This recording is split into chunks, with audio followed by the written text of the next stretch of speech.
Alors, pour ceux que ça intéresse, donc 1609 nouveaux cas au Québec d'infection à la COVID. On a cette conférence de presse, je vous le rappelle, qui sera diffusée à 17h sur nos ondes. Et ce que vous avez entendu tout à l'heure, ça ressemblait à une alerte Amber, mais en fait, c'est une alerte de sécurité publique qui touche bien sûr les citoyens de l'Ontario. Les Ontariens qui sont, à partir de maintenant, confinés pour 4 semaines avec interdiction de sortir. Je vous l'avais dit en première heure, c'est assez important là, ce qui se passe en Ontario. Mais vous le voyez, chez nous aussi, là, les chiffres ont beaucoup augmenté. Et je pense que ce chiffre de 1609 nouveaux cas d'infection, bien, évidemment, nous, vous savez, hein, quand on l'apprend à cette heure-ci, autour de 11 heures, c'est un chiffre que le gouvernement, lui, connaît déjà depuis la veille. D'où cet appel à un nouveau point de presse à 17h que nous allons diffuser, bien sûr. Parlons un petit peu d'autre chose, hein? Vous êtes contents? On va parler d'assurance des condos et on va essayer de tout vous dire, répondre à vos questions là-dessus. Vous savez qu'on a l'impression qu'acheter un condo, c'est acheter la paix, mais c'est pas toujours le cas.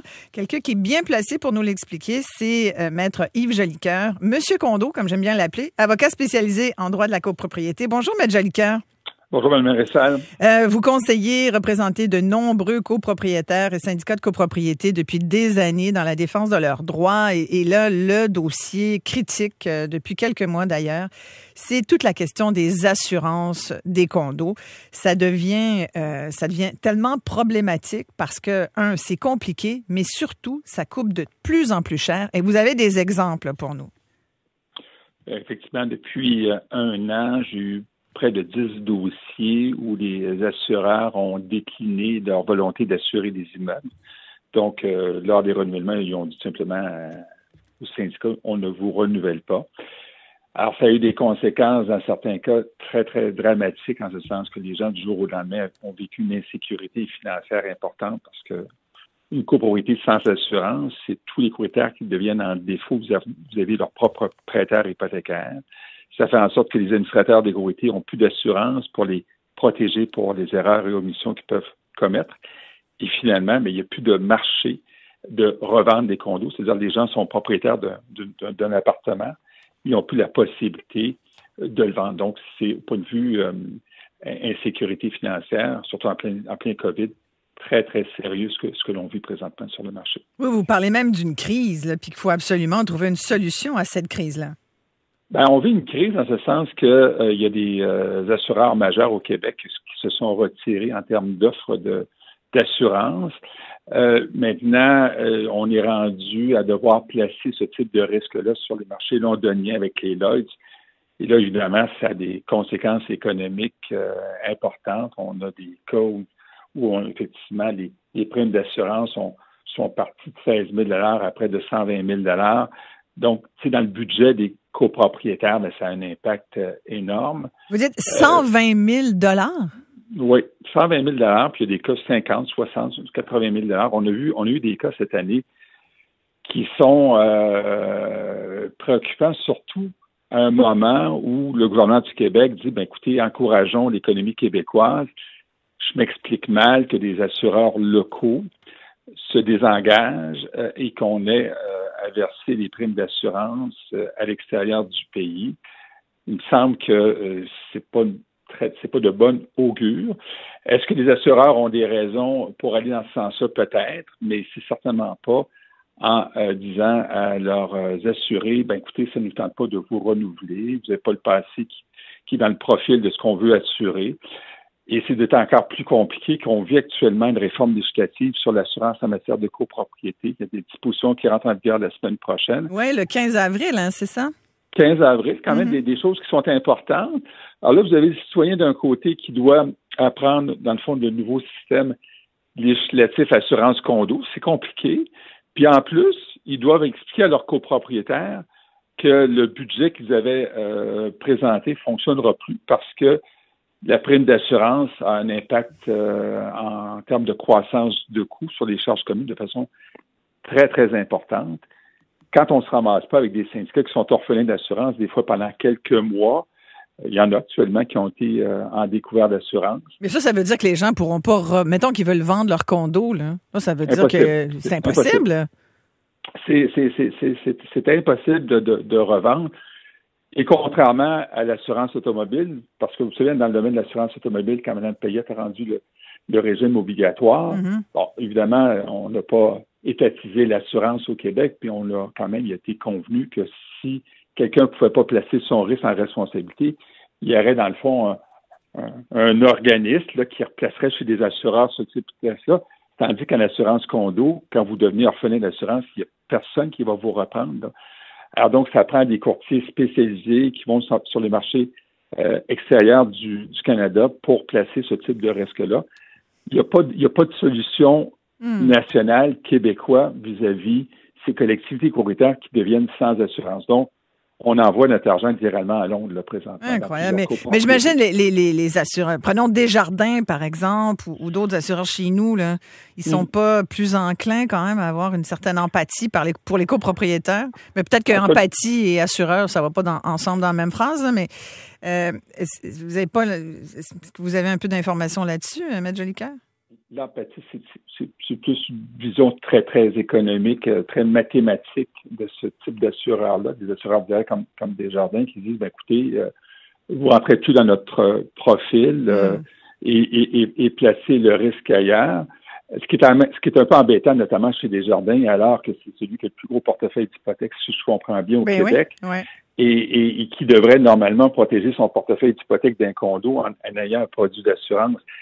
Évidemment, la question qui s'est posée, est-ce qu'on a payé la juste prime d'assurance autrefois dans les copropriétés? Peut-être que non. Mais là, on passe d'un extrême à l'autre avec des gens qui sont démunis vis-à-vis de ces augmentations-là du jour au lendemain. Puis on a une clientèle quand même, vous avez dans les copropriétés des gens qui sont âgés, qui sont dans le fond dans une sécurité financière moins grande qu'ils l'étaient il y a 20-25 ans et qui se ramassent à se faire dire, vous n'aurez peut-être plus d'assurance à la fin du mois ou vous allez vivre des augmentations de primes d'assurance. Ouais. Ça ne fonctionne plus dans les budgets des copropriétaires. Mais complètement. Mais là, vous dites personne âgée. Oui, c'est vrai qu'il y a beaucoup de gens qui vendent leur maison, qui vont dans des condos pour s'acheter justement la paix. Hein? Ils viennent s'ils nous écoutent, ils vont peut-être y penser à deux fois si c'est dans votre projet. Mais en plus, il y a plein de monde maintenant. Si on regarde tous les condos qui se construisent, M. Jolicoeur, j'imagine qu'on a fait des plans puis qu'on s'imagine que les gens vont les habiter. Donc, ça c'est tout des futurs copropriétaires, des locataires qui vont devoir composer avec ce désengagement des assureurs. Puis là, ce que vous nous dites, c'est que ça a des conséquences majeures. Les copropriétés sont pas assurées ou mal assurées, ou alors il faut payer des primes d'assurance qui sont astronomiques. Le votre cas, c'est à Québec votre cas où Desjardins à Largué. À Québec, oui.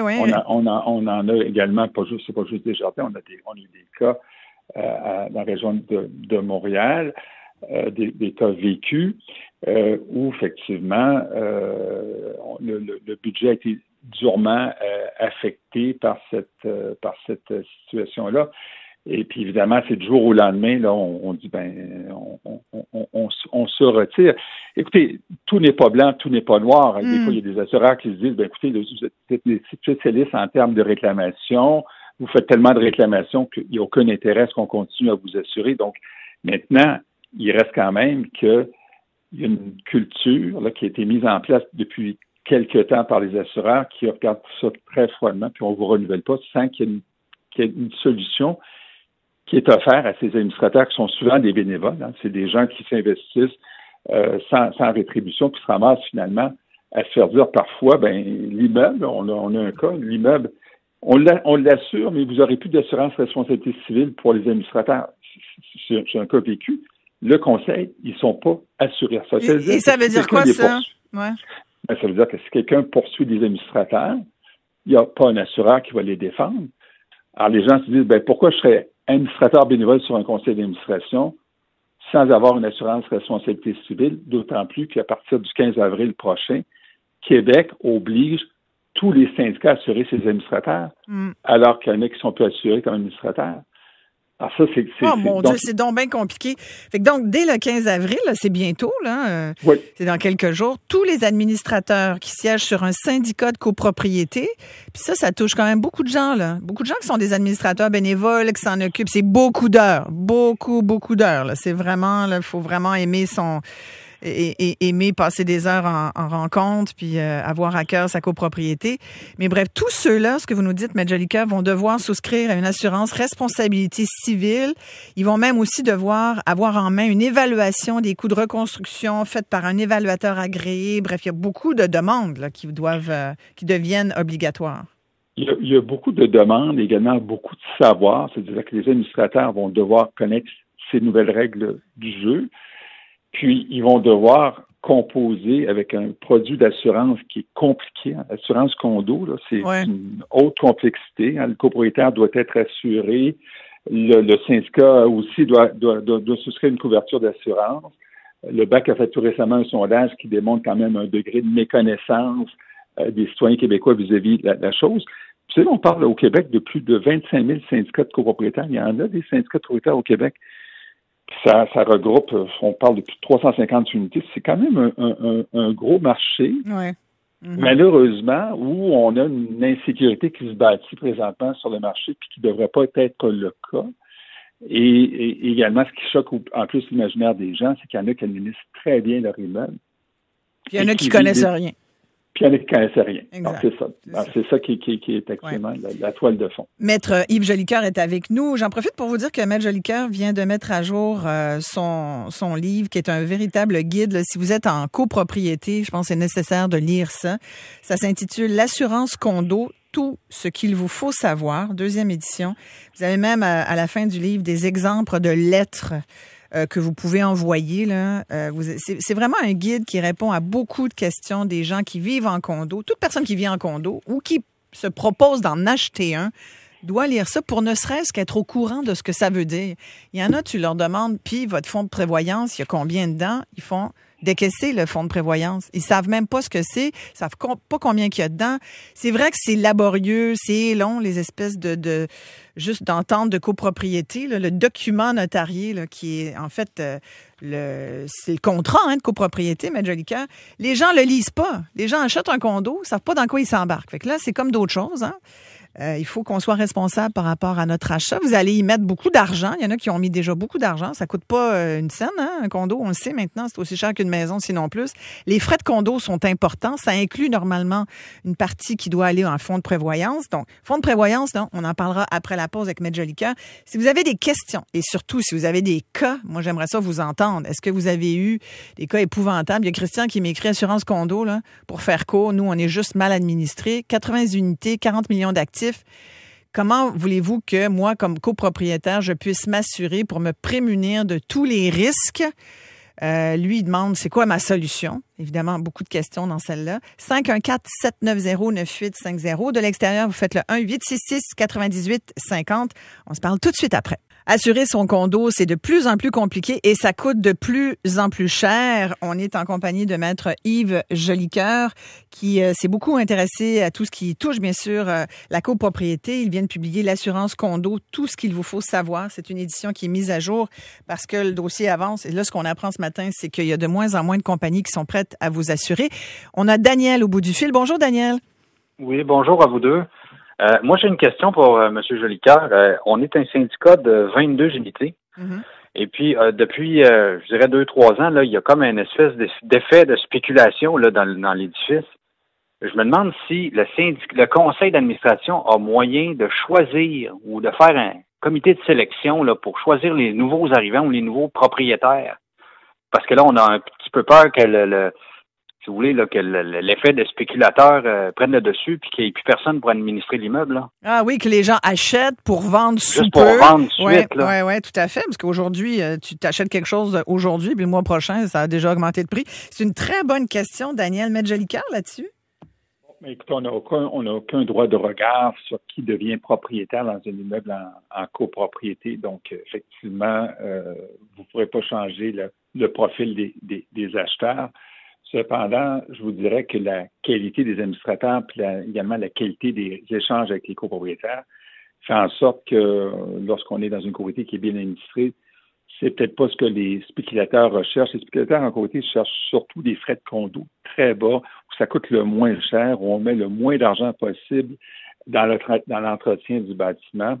Alors, si vous avez une copropriété qui fait le moindrement des travaux, ben, les frais de condo ne seront pas bas contre d'autres copropriétés où les frais de condo sont très bas parce qu'on ne fait absolument rien comme entretien. Donc, je suis pas sûr que les spéculateurs vont aller dans une copropriété où c'est bien administré. Oui, effectivement, c'est ça. Merci, Daniel, de votre question. Vincent est dans une copropriété. Bonjour, Vincent. Oui, bonjour. Isabelle, est-ce que vous m'entendez bien? On vous entend super bien. Parfait. Donc, ma question, moi, je suis administrateur d'un condo de 64 copropriétés. Et on a été malchanceux depuis 3 ans. On a eu 3 petits sinistres, donc en bas de notre franchise qui était de 10 000. Donc, on a défrayé nous-mêmes les coûts. Mais par contre, depuis l'année passée, notre assurance annuelle a passé de 18 500 à 65 000. Lorsque j'ai parlé à mon courtier, il m'a expliqué effectivement qu'il y a de moins en moins de courtiers qui veulent assurer les copropriétés. Ça, j'ai compris ça.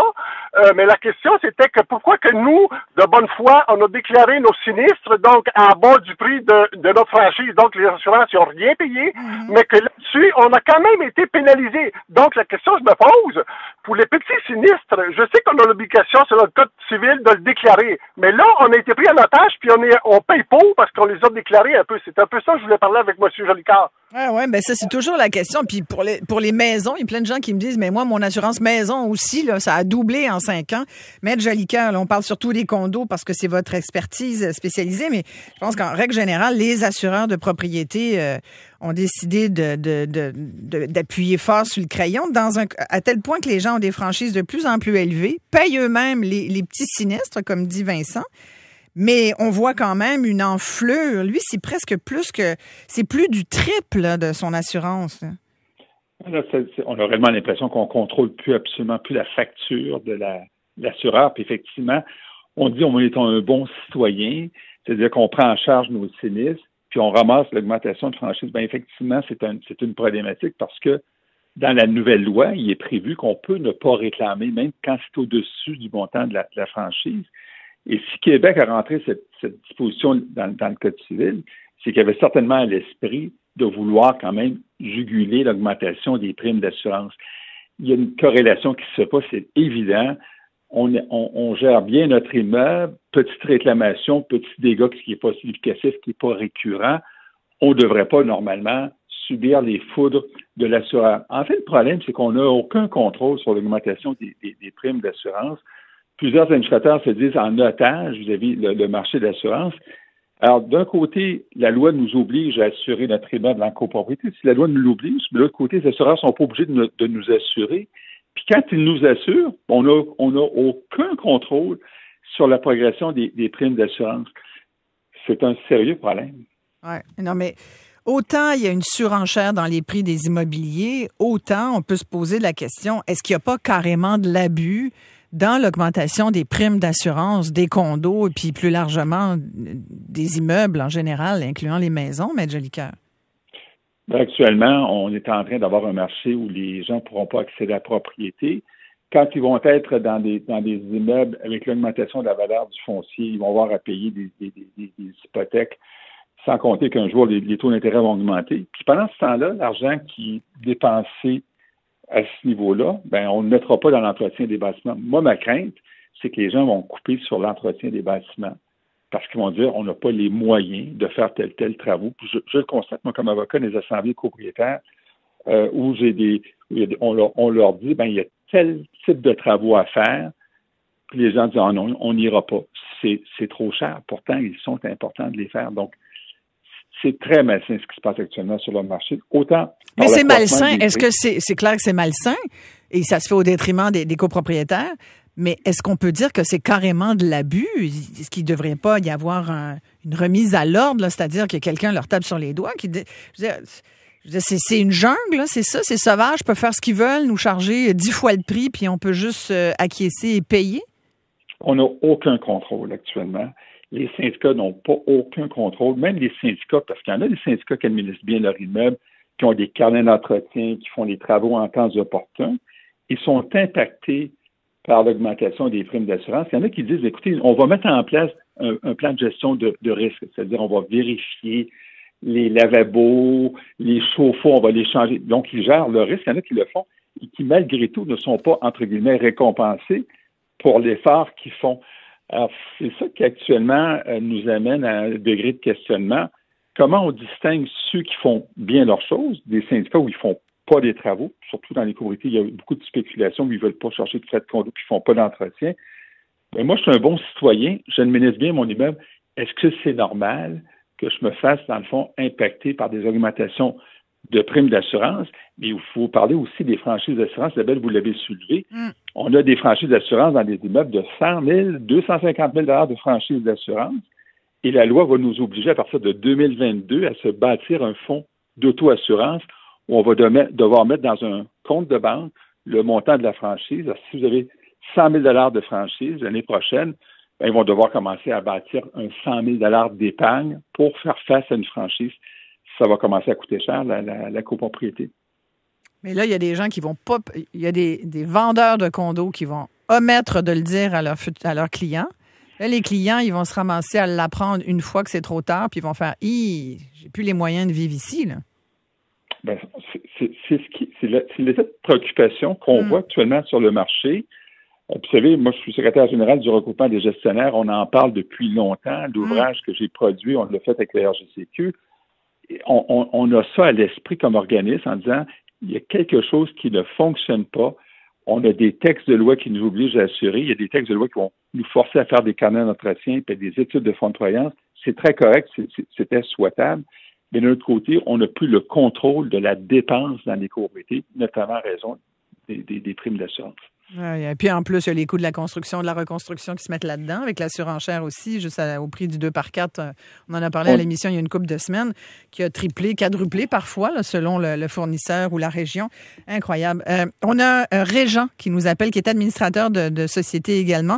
Bonjour Régent, vous êtes un bon gestionnaire, vous dites avec votre groupe, puis ça n'a pas empêché que vous avez eu une augmentation de, est-ce que j'ai bien compris, 100 000 $? Oui, madame. Bonjour à vous et bonjour, Maître Jolicoeur. Maître Jolicoeur nous connaît très bien. On a fait la une de sa dernière revue. Ah, c'est vrai? Donc, nous, on a... Condo liaison, c'est ça? Oui. Condo liaison, c'est ça, oui. On a fait la une de sa dernière revue. Je ne nommerai pas la copropriété, mais il va nous reconnaître. Nous, chez nous, on est administrateur, un groupe d'administrateurs qui est là depuis 2017. On est arrivé en 2017 et on payait 53 000 d'assurance en 2017. L'année passée, on a été assuré 4 jours avant la fin de la prime de notre prime d'assurance. On s'est débattu pendant des mois et des mois. On a parlé des courtiers, on a parlé des assurances. On pensait même d'être orphelin d'assurance. Et on a payé 150 quelques mille dollars d'assurance pour un an. Pour un an. Et entre 2017 et l'année passée, on a eu 0 réclamation. On a une franchise de 200 000 $. Oh, mon et Dieu. Ce qui veut dire que chaque petit sinistre, nous sommes obligés de l'assumer parce que maintenant, on est obligé, les syndicats sont obligés de remettre à l'état d'origine les unités quand il y a un sinistre. Mm-hmm. Donc, ce qui veut dire que il faut s'il y avait du tapis puis maintenant c'est du bois franc, ben on paye l'équivalent du tapis et l'assurance du copropriétaire paye les améliorations locatives, donc la différence entre le tapis et le bois franc. Mm-hmm. Donc, c'est un puits sans fond. C'est scandaleux ce qu'ils ont fait. Le gouvernement, ce qu'ils ont fait, là, c'est qu'ils ont écouté le lobby des compagnies d'assurance et ils n'ont pas pensé aux pauvres copropriétaires. Nous, on a 400 quelques condos, on a 2 tours de 28 étages. On a investi 5 millions de dollars dans les 3 dernières années dans nos infrastructures puis nos équipements. Et on a passé un règlement l'an passé pour obliger les copropriétaires à tous les 5 ans à se soumettre à une inspection. On fait notre première inspection cette année, ça va nous coûter 125 000 $. On fait l'inspection. Pour l'inspection seulement? Pour l'inspection des 400 quelques unités, là, on va rentrer dans les unités. Il va y avoir les inspecteurs qui vont inspecter la plomberie, l'électricité. Ils vont nous soumettre un rapport. On va envoyer des lettres. Puis ça, on a fait ça avec nos procureurs. On va envoyer des lettres à nos copropriétaires pour leur donner X nombre de semaines ou de mois pour corriger les imperfections, pour être capable de se protéger et de démontrer, parce qu'on est obligé de remettre à l'état d'origine, comme je disais tantôt, et pour démontrer, à moins que ça soit, si c'est disons, une négligence de la part du copropriétaire, mais à ce moment-là, on n'est pas obligé d'assumer ces frais-là. Donc, pour se prémunir de ça, on va se monter des dossiers et on va être obligé d'avoir des documents pour prouver si jamais on va à la cour, comme quoi c'était une négligence, que le copropriétaire le savait, il a été informé. Mais c'est tout ça. Et vous, Régent, en plus, comme administrateur d'un syndicat de copropriété, vous allez devoir être assuré en responsabilité civile. Sinon, vous pourriez être poursuivi. Ben oui, on est assuré en responsabilité civile aussi. Ça, c'est pas un problème, mais c'est quand même, c'est 150 quelques mille dollars. Qu'est-ce que ça va être cette année à l'automne quand on va se réassurer? On va passer à quoi? 200 000? 500 000 de franchise? 200 000 de montant d'assurance? Donc ça veut dire que les frais de condo, ils ont dû augmenter pas mal là, dans votre... les frais de condo, présentement, avec notre mode de gestion, on a réussi à optimiser, puis à optimiser nos dépenses, puis à réduire nos dépenses, puis on a réussi à assumer une grosse partie de ces coûts-là. On a déjà, nous autres, on va avoir notre assemblée, c'est ce soir. À partir de ce soir, on va avoir 150 000 dans notre fonds d'auto-assurance sur le 200 000 déjà qui va être financé. Donc, ça, on va financer le dernier 50 000, on le finance avec une petite contribution spéciale. Mais l'autre 100 000, on l'a financé avec les économies qu'on a faites. Mais qu'est-ce que ça va être? Tu sais, moi, j'ai un condo là, qui vaut 3/4 million. S'il n'y a plus d'assurance, je ne serais pas capable de le vendre. Non. Tu sais, puis c'est 400 quelques personnes, là, puis nous, on a... Vous êtes bénévole là-dedans ou... Ben, nous, on est bénévole, puis moi, je vais vous dire, je m'occupe des grands travaux et je m'occupe de tout ce qui est grands travaux et remise au niveau de l'immeuble. Là. Vous y mettez combien d'heures, Régent? C'est 40 heures par semaine. Ben, j'allais vous dire, c'est une job à temps plein. J'ai déjà été retraité, là. Oui, c'est ça. J'ai déjà été retraité. Oh mon Dieu, votre histoire est incroyable, Régent. Incroyable. Puis je vous dis, là, c'est scandaleux. Puis le gouvernement, il faut absolument que le gouvernement prenne ça en main, qu'il y ait quelqu'un qui soit saisi de ça au niveau du législateur. Parce que tantôt, là, les copropriétés, les prix vont s'effondrer, les gens vont perdre de l'argent. Les gens âgés, comme vous disiez tantôt, les gens âgés pourront plus continuer. Mais même les jeunes aussi, là, qui de peine et de misère ont pu s'acheter un petit condo, même chose pour eux. Là. Je pense que tout le monde qui est en condo devrait s'inquiéter aujourd'hui. Merci, Régent. Restez en ligne, on va prendre vos coordonnées. On va aller à la pause. On va faire un autre petit bloc là-dessus parce que c'est important.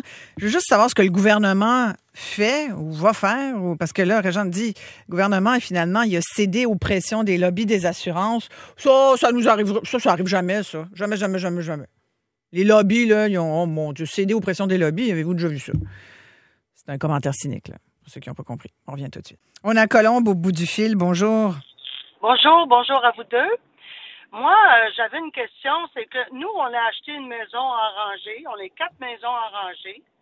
Dans la déclaration, je sais pas pourquoi, on a une déclaration parce qu'on a une servitude, c'est juste pour ça, parce que dans la déclaration, c'est marqué que tout nous appartient, même les murs extérieurs. Mm-hmm. Il y a une assurance quand même coquille, puis dans le fond, on s'en servira comme jamais parce que tout nous appartient, même les murs extérieurs qui est marqué dans la déclaration, tout, d'un bout à l'autre, du ciel à Nadir, OK? Mm-hmm. Là, la voisine, elle a eu un dégât d'eau l'année passée, il y a 2 ans, et puis là, il n'y avait pas ramassé ces 4 maisons, personne n'avait ramassé la franchise, depuis 10 ans qu'ils étaient là.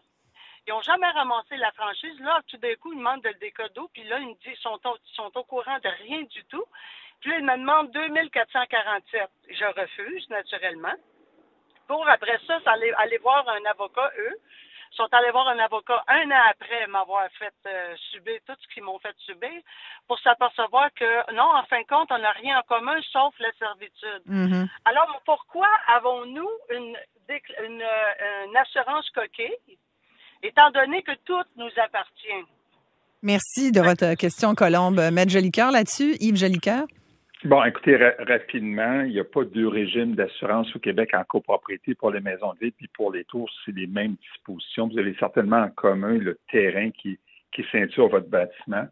Donc, en matière d'assurance, c'est ça qui est la complexité. La complexité, c'est que c'est des règles qui sont difficiles à appréhender et à comprendre, qu'on a une assurance commune parce qu'on a un terrain commun. Puis il n'y a pas deux régimes de droit. Peut-être qu'on devra revoir cette façon de faire-là, mais aujourd'hui, il y a un certain fondement de dire, ben oui, on est pour les montants qui ne sont pas pris en charge par l'assurance de la copropriété, c'est-à-dire la franchise, ben, on doit se partager entre les copropriétaires. Puis dans les maisons de ville, bien évidemment, des gens se disent, ben ça a coulé chez eux, pas chez moi, donc pourquoi j'irais payer pour la franchise? Ouais. Alors, c'est ça qui est la grande difficulté.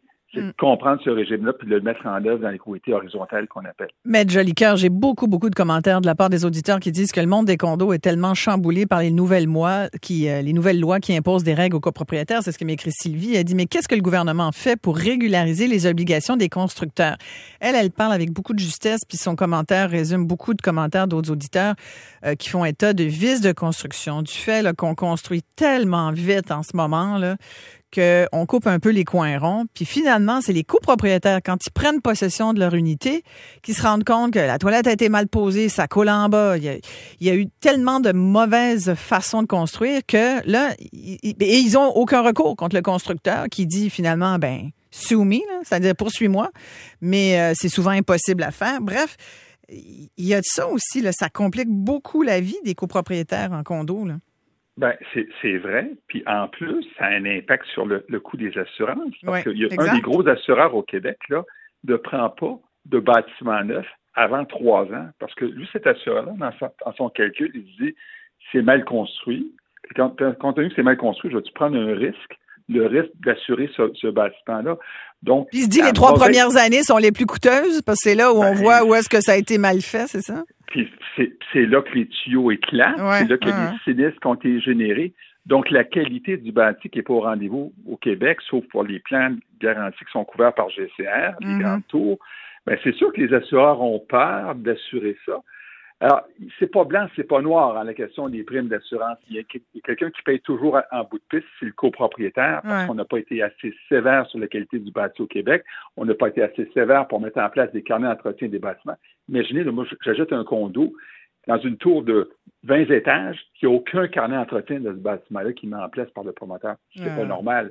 Ben, la loi va le rendre obligatoire. La ministre de la Forêt l'a prévu dans le projet de loi 16, mais ça ne l'est pas aujourd'hui. Donc, la notion de gestion de risque en copropriété, ça n'existe pas. Quand vous êtes propriétaire d'une maison, vous faites le tour de votre maison. Si ça coûte, vous allez apercevoir. Mais en copropriété, il y a le facteur copropriétaire-locataire. C'est-à-dire que les gens vont demeurer là-dedans, mais ils ne s'intéressent pas trop à ce qui se passe dans leur copropriété. Ça coule un peu, on ne donne pas suite. C'est un amalgame d'éléments comme ça qui fait en sorte qu'aujourd'hui, c'est devenu explosif. Oui, tout à fait. Mais là, je voudrais savoir, en terminant, Maître Jolicoeur, on parlait là, des lobbies des assurances qui ont certainement fait valoir leur point auprès du gouvernement. Que fait le gouvernement? Là? C'est le ministère de l'Habitation qui gère ça? C'est le ministère des Finances qui est responsable du volet assurance au Québec. C'est ce ministère-là qui, à mes yeux, va devoir se pencher pour trouver des solutions à l'égard des copropriétés qui deviennent orphelines d'assurance, qui n'ont pas d'assureur. C'est sûr que le gouvernement ne sera jamais capable de forcer les assureurs à assurer les copropriétés. Le gouvernement ne pourra jamais imposer les règles du jeu en matière de primes parce que ce qui va arriver, c'est arrivé ailleurs. Ben, ils vont dire, si le gouvernement s'en mêle, nous, on n'assurera peut-être pas ce type de bâtiment-là. Mais je pense qu'il y a une réflexion globale qui doit se faire aujourd'hui. Le gouvernement doit assumer un leadership là-dessus pour qu'on trouve des solutions aux problèmes qui sont rendus très lourds pour les copropriétaires. Maître Yves Jolicoeur, avocat spécialisé en droit de la copropriété, merci d'avoir répondu à nos questions, d'avoir clarifié tout ça. On aura l'occasion de s'en reparler parce que c'est un dossier là, qui se poursuit. Je vous rappelle, l'assurance condo, tout ce qu'il faut savoir, c'est un petit guide écrit par mon invité, Yves Jolicoeur. L'édition est mise à jour avec plein de nouvelles informations. Je vous le conseille si vous êtes copropriétaire. Ça peut toujours être bon d'être au courant de ses droits. On s'arrête ici. Très courte pause. Tout de suite après, je reçois l'humoriste Dave Godet. Restez là.